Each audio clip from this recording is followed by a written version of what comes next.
can't get together and do this in person, I thought I'd make a video of me tuning some skis today and give you a short overview of the kind of stuff you need and what you need to do to keep a pair of skis in great shape as you go throughout your seasons. So I'll let you know when there are things that you absolutely have to have and things that are nice to have. So first off, let's talk about an iron. This one I've been using for years. I got it at Goodwill for like $3 by the pound, replaced the cord, and it's been great. Except the other day, I touched it to this rail and it blew my GFCI. So I figured I probably need to invest in a new iron, which I'm going to be using today for the first time. You're also going to need some wax. You don't need all this wax. As Scott will tell you, pretty much the only wax you need for Alpental is this one. This is just cheap bulk wax. It's red. It's meant for 25 to 39 degrees, which is pretty much all we ever ski at Alpental. You might have to reapply it more than something that's a bit harder, but you'll love the performance it gives you. Lots of people use universal wax. I kind of think it universally sucks, so I don't really use it. But sometimes you get it as a present from one of your friends or a freebie, whatever, and just that's good for tossing on at the end of the season to kind of seal your bases up and get them ready for the next year. You're also going to need a couple of scrapers. I have two right here. This is a new one and an old one. And it might be hard to see, but the old one on the bottom is kind of bowed out because I've used it so much. So what you do with these is you take them to events and races and you use them to scrape off the bottom of your athlete's boots. So I'm gonna put that up here in this bin. These are my edge bevels. You can see they're marked 89, 88. This one's 93. This is 1, 2, and 3 degrees. So more or less you use 1 degree for skis you use a lot, like Freeride skis. Use a 3 degree for something like a set of race skis. These will have to be sharpened more often because it kind of comes to a finer point and it dulls more easily. I have this kind of garlic tool that I use as a metal scraper. You almost never want to use a metal scraper. I mostly use this for PTEX repair when I've repaired bases. And that's something that's totally optional, but it's pretty cheap. It looks like this. Here's a black, here's a clear. What you do is you get a lighter, you light the PTEX on fire and kind of drip the plastic into the holes that you're patching, let it dry, and then kind of polish it down so it's very carefully so it's flush with the base. Some other things you'll see in here, these are diamond stones. I almost never use them. I wouldn't recommend them. I don't think they're necessary at all. These are some files that I have. This one is a Panzer.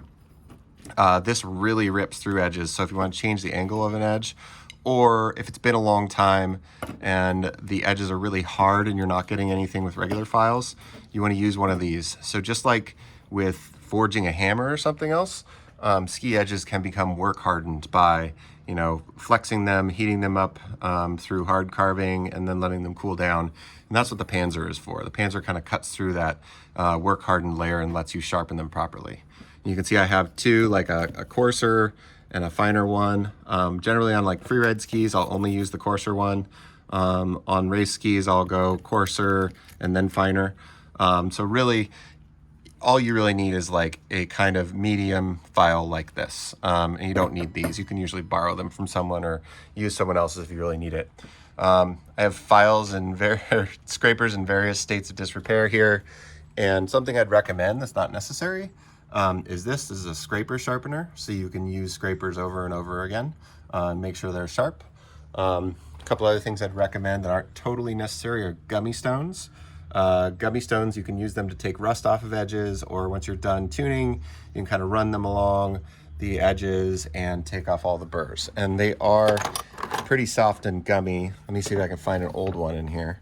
We'll probably dig up an old one later. One thing that's totally necessary are brushes. So in the past when I was on a budget, I used kind of that green cleaning pad. That did an okay job, but I have two sets of brushes here. This is number one. It has some like bronze in the middle and then nylon on the outside. And then this finishing one has kind of soft nylon, and that's used for making a nice sheen. Beyond that, you don't need a whole bunch. Having some vices is a really good idea. They're not totally necessary, but it's really hard to tune skis without them. So if you're going to buy some edge guides, you need clamps to hold that. So that's all optional and only necessary if you get the file and a guide. This is a really great tool if you're going to be buying and selling used skis. This is called a posi drive, and this is actually what your ski bindings use. It's not really a Phillips head. It's a little bit different, and it makes it a lot easier to adjust if you have a posi drive. And then a huge flathead screwdriver, which is this thing right here. That's also great for adjusting bindings. All right, so first step is to hold the brakes down. A lot of ski shops use these huge rubber bands. I've had pretty bad luck with those, so I use these kind of chains of zip ties. You just push your hand down here, string the zip ties around, and your brakes are held up. So the first thing we're going to do is tune an edge. I'm going to put the ski in the vise, like this, and you can see there are little slots right here that you can use to tighten the ski down, like that. So next step would be to grab your edge bevel, your edge guide. So like I said, for Freeride skis, I usually use a 1 degree. I know that's how the Armadas come from the factory. I'm gonna grab my medium file, and on these files you can see there's a little arrow, right? So that's the direction that this thing actually cuts. So I'm gonna put it onto the edge guide like that. This is the part that goes against the base of the ski, right? So when we're tuning, we're gonna be going like this. So I'm gonna flip this around because I wanna go kind of that way. Both sides are good. I'm gonna grab a file clamp like that, and you can put 1 or 2 on there. I kind of just got some new stronger ones, so I'm gonna put one of the weaker ones on the back side. You can see I have a little bit of it sticking out. So for Freeride skis, I generally don't tune a lot of the tip or a lot of the tail. I kind of tune on this ski. I look at the shovel, the big point, and then I go a few inches past that. So on this ski, I'll probably tune from about here to here.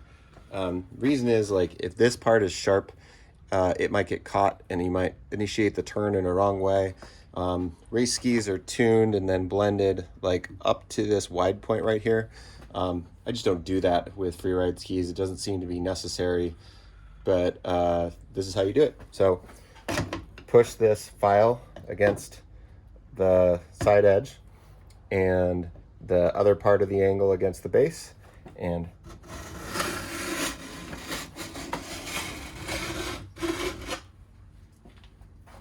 you should start seeing some shavings right there. There's not a lot of shavings here. These are new skis and I haven't tuned the edges before, so it might take a little bit to cut through what's been there. This time through, we got some shavings off of it. So I'm gonna do this a few more times until the edge looks shiny. You can actually see the part that you tuned.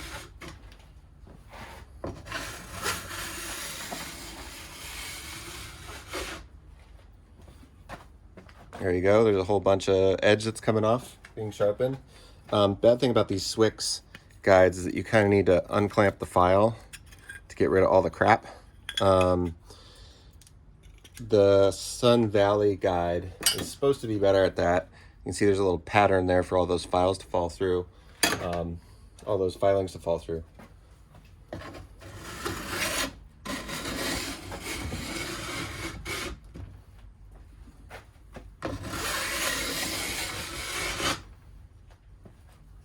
All right, and there we go. We'll take a close-up look at the edge. You can see all the part that I tuned is shiny, and then you can see where I stopped tuning down here. So I'm gonna run a gummy stone along that edge to kind of pull off any burrs that I might have made, any little sharp bits, and also get rid of the rust. So you can see this one's very well used. It's probably near the end of its life. I'm just gonna do this, run it along the edge. And by running along down here, I'm taking off any little bits of rust that we got from being on the top of the car, stuff like that. I would recommend that you take care to like dry your skis off when you get home and put them in your garage or wherever they live. It helps them stay in better shape longer.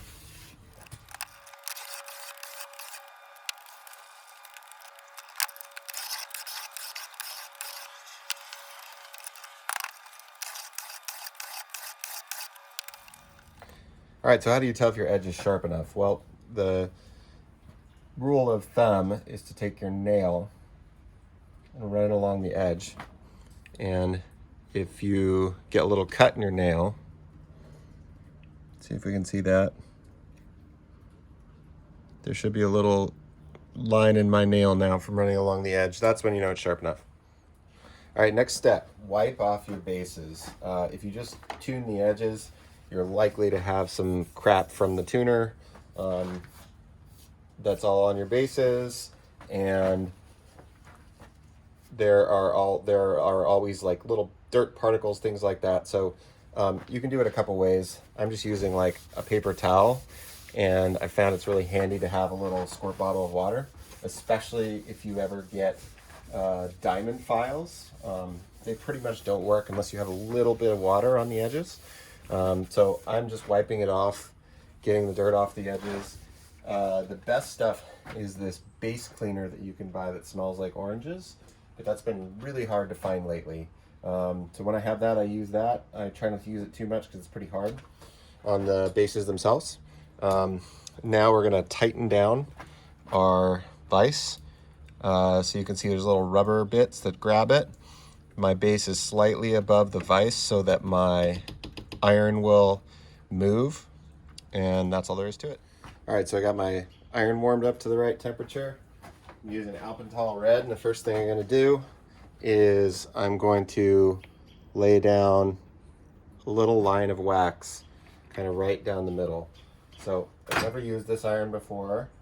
It seems pretty similar to my old one. The only thing different is that the temperature gauge on my old one wasn't really accurate at all, so I kind of knew where to set it for the different wax types. The colder the wax, the harder it will be, and the higher temperature you use. All the temps are printed on the boxes themselves. All right, so the next step is to take this wax that you put on and make little circles with your iron to kind of spread it out. Do that all the way up and down. I usually like to work from the tip to the tail because that's the way I like to wax as well. You'll see, like, this is a pretty new ski, so it doesn't need that much wax. If it has been a while, or if it's been kind of abused, you'll need to put more wax, but in general, you really don't need a lot of wax to wax a ski.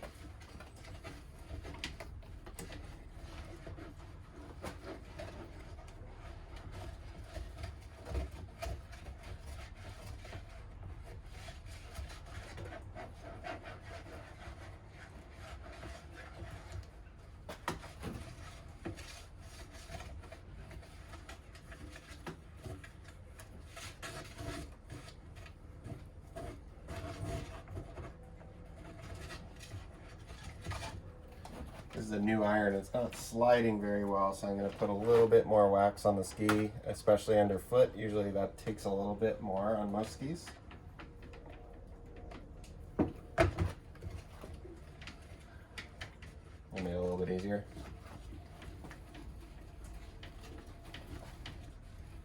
All right, so now the bases are heated up a little bit. One thing you want to be careful when you're waxing skis is that you don't go too hot or too long, so you can burn the bases. What you're doing when you're waxing the ski is you're heating it up so that the little pores in this plastic base material called PTEX will open up and kind of suck in some of the wax. So I like to get it going and then slowly move across the ski in a smooth motion to get a nice little finishing sheen like that. So it's kind of shiny about an inch or two past where I'm waxing. I know if it goes a little bit longer than that, I need to speed up a little bit. Like I said, new iron, so going a little faster than I would on my old iron, but it seems to be working pretty well.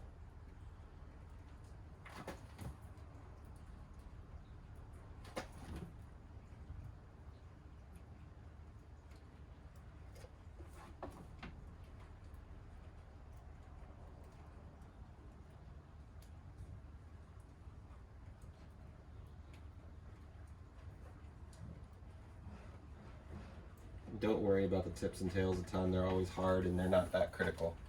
There you go. So now you're going to set this one aside and let it cool all the way down. Usually like 20 minutes is how long I like to let it set. That means that it's a good time to do the other ski and maybe even another pair of skis before you get back to scraping this one.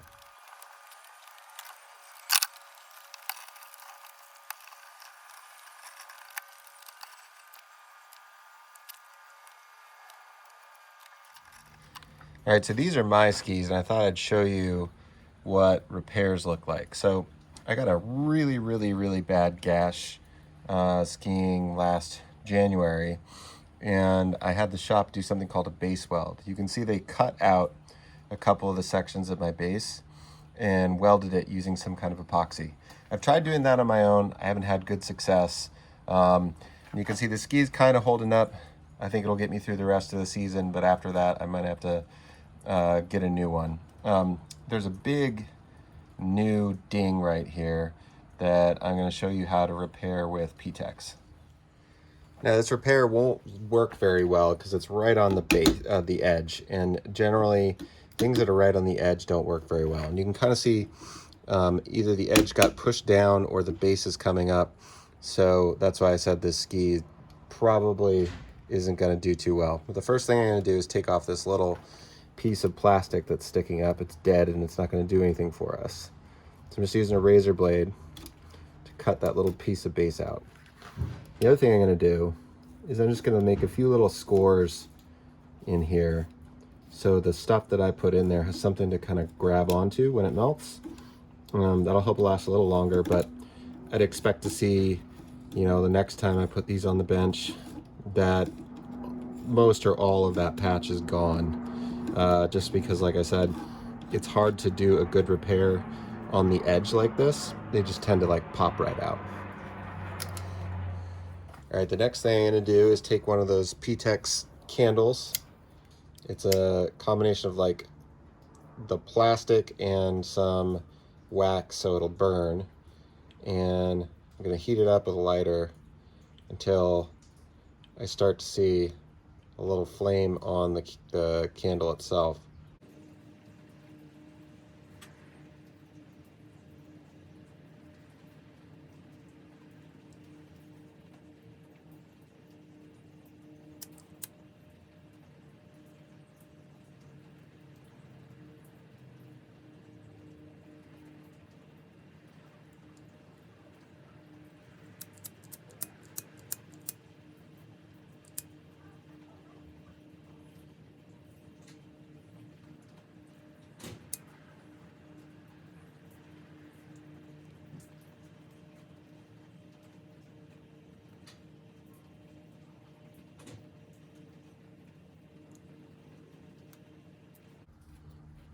All right, now it's dripping some molten plastic. I'm going to drip a few drips in here. I found that it generally is easier if you're in a hurry to kind of drip up more than you need and then scrape the excess off. If you want to make a really good patch, you could make a couple of layers, like make a layer, let it dry, and then make another layer.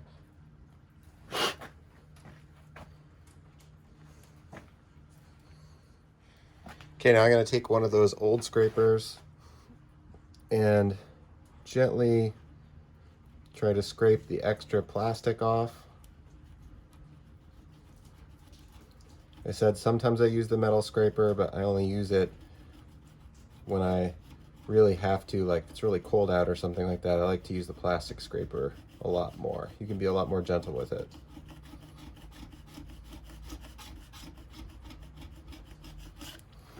I like to come at it from both sides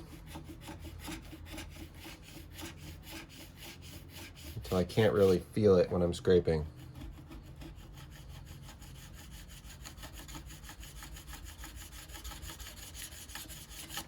There you go. That's a repair that might last a little while. We'll see.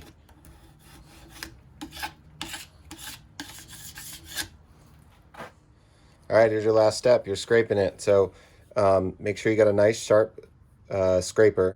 I actually tend to buy snowboard ones now because with as wide as skis are nowadays, like these regular ones made for skis are just kind of annoying to use. And there's a few ways to do this, but just dig in and you want to get all that excess wax off the top, right? So you should see like curls of wax like that.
All right, now that that's all done, I'm going to take out my #1 brush, and I'm going to brush in the direction I'm skiing, so from tip to tail.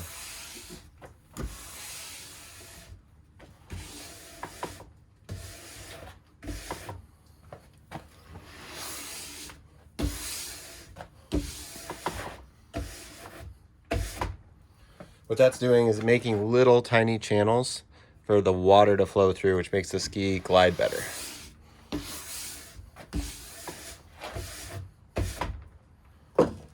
And to finish it off, take my finish brush, do the same thing.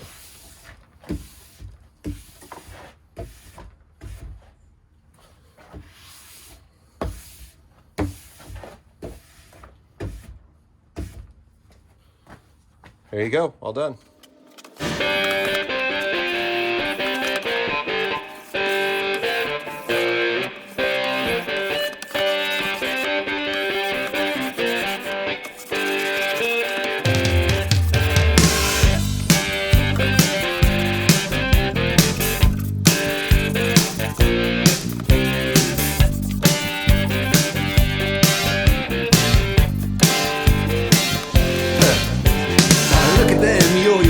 That's the way you do it. You play the guitar on the MTV. That ain't working, that's the way you do it. Money for nothing and your chicks for free. Now that ain't working, that's the